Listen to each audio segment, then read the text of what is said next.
You know, I was looking at this picture here, and it appears as though the edge of the table on these was bright. So, I'm thinking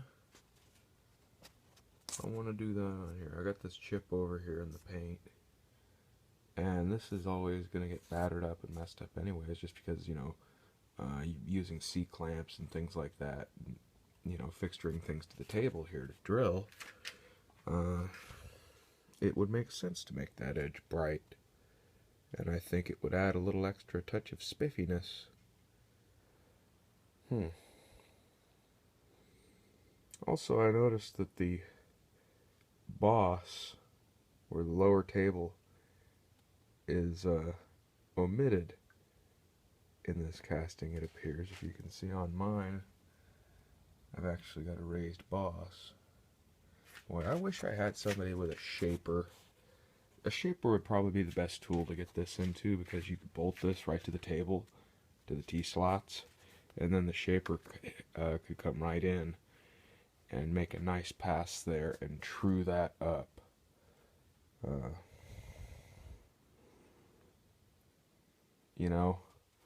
If there's anybody in the Southern California area that would like to volunteer a little bit of time on their shaper, help me do that, it'd be much appreciated. But anyhow, yeah, I think I'm gonna go ahead and brighten the edge of this table up. I'm also gonna start addressing the situation of the oilers, because we need some oilers. And as you can see here in the photograph, the original had 2 oilers on top. We had 2 oilers on the countershaft, obviously. And we also, go to the other page here, we also seem to have had an oiler on that bearing right there for the handle and pinion, and oil probably actually made its way in there, not just to oil the pinion, but probably to oil the quill here as well, or you would oil it here at this top bearing. 2 holes here in the quill itself. Now, when I was putting this back together, the thought occurred to me that it might be that quill should be flipped the other way, upside down on there, because, or maybe that's right side up, I'm not sure, but because, it's the same, you can put it on either way, except for these 2 oil holes would be covered mostly inside this quill bearing here. And makes me think, well, if there was an oiler here, the system probably had oiled this bearing, trickled in, oiled the quill bearing and the pinion, but also would make its way into these holes to oil the spindle. So if somebody could let me know what you think about that, is my suspicion right? Because I put it back in this way because thinking, well, maybe that's the way it's supposed to be, and I know it's going to get oil this way because I can put the oil can right there and oil it at those 2 holes. It's a little bit inconvenient though, because of them sticking out horizontally instead of being, a vertical oil hole where I could just go right in the top there. Okay, well, yeah, I think you're going to like my solution for the oilers here. I do eventually want to put drip oilers on this, because I've always thought drip oilers looked real spiffy, and they work good. But the drip oilers are kind of expensive.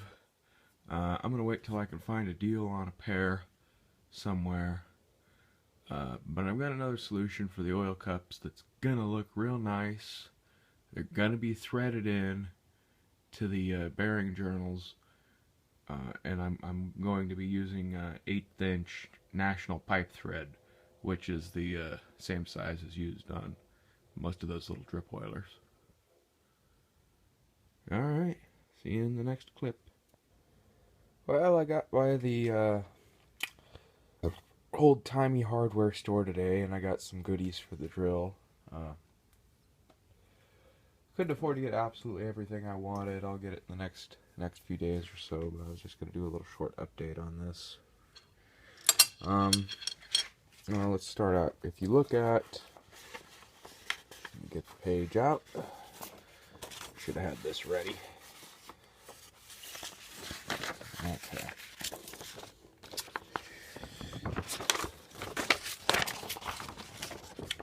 Okay, so if you look at the shifting forks, as we began to work on the last edition of this video, you can see the 2 set screws protruding from the bottom.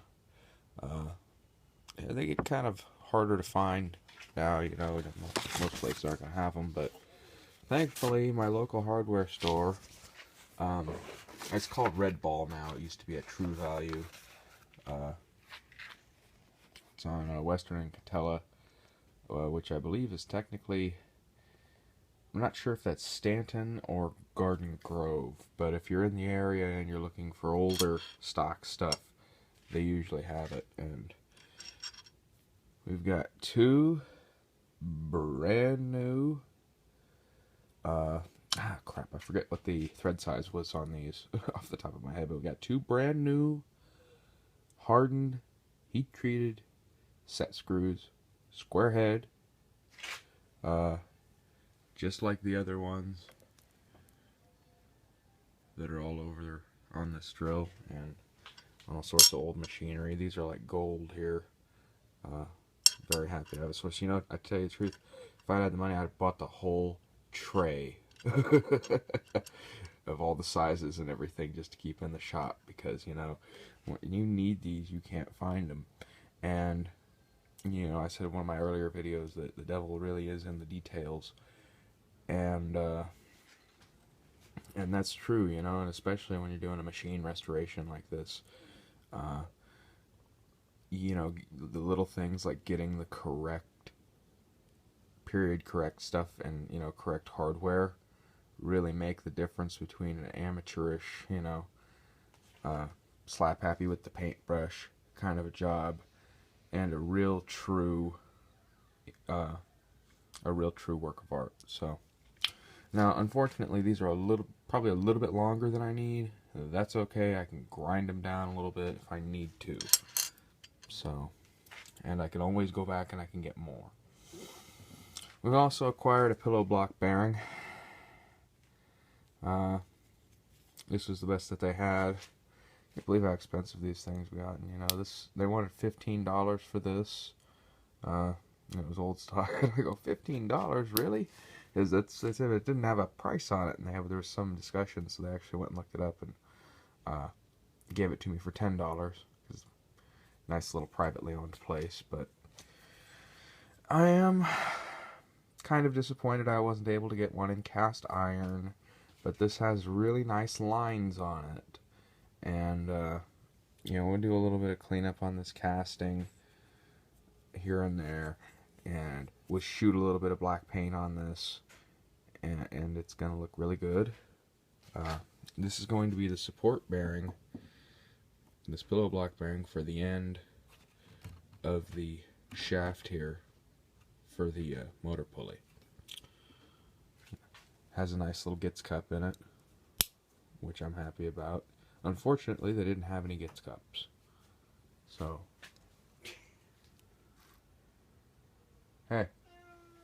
Anyways, unfortunately they didn't have any Gitz cups. Here's where I got kind of peeved, though. I got this back here and I was looking at it and inspecting the bearing. This shaft is a perfect fit, so what I'm going to do is I'm going to bore it. And that's going to go where the pulley's going to be mounted onto that. and then this nice ground shaft is going to end up riding in the bearing. Also, I decided not to replace this as I was going to in an earlier video. I said I was going to replace that with this shaft, but because I want to now use this shaft for this, what I'm going to do, I thought about this.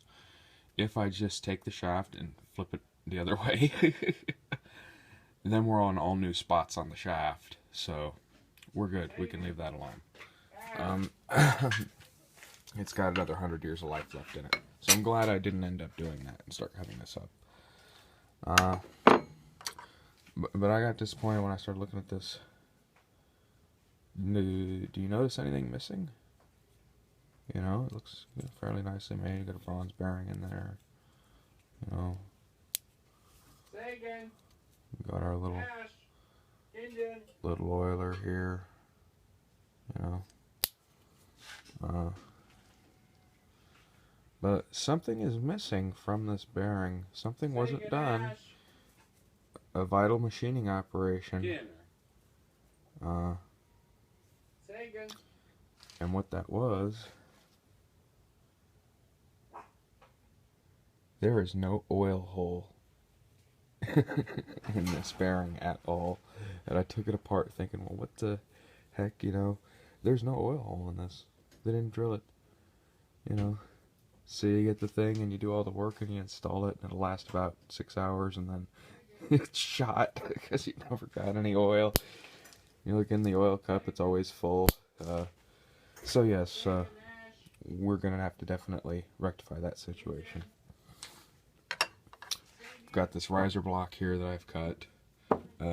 We still need to bring this up another 1/4 of an inch or so, unfortunately, but got a nice little piece of mahogany. You know, I haven't finished it out yet, but you know, and I cut in the miter saw there, I cut a 15-degree angle on each side, which really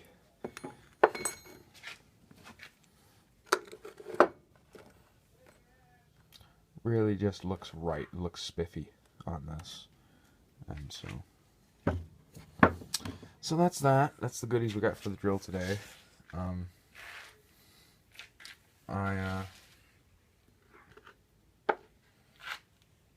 I'm going to discuss these wonderful little oil cups later on. This is the only one I've got right now. But I'm going to discuss these in another edition. And I'm going to tell you where to get these. And you're going to be quite happy to have these to use on your machine. It's a good little oil cup. But it's not really an oil cup, just to give you a clue. We've got the correct threads and everything for an oil cup, but that's not meant to be an oil cup. So I'll tell you in the next video where to get those. And you know, you won't be having to machine, like, you know, because originally I was thinking about machining something, and I was like, wait a minute, and I was thinking about it, and I remembered about these. So, well, I think that's it for this edition. Like I said, this is just going to be a short, you know, little show and tell. I got a couple of goodies for the drill. By the way, there's the company that, you know, forgets about lubrication there. Yeah, where's this made, anyways?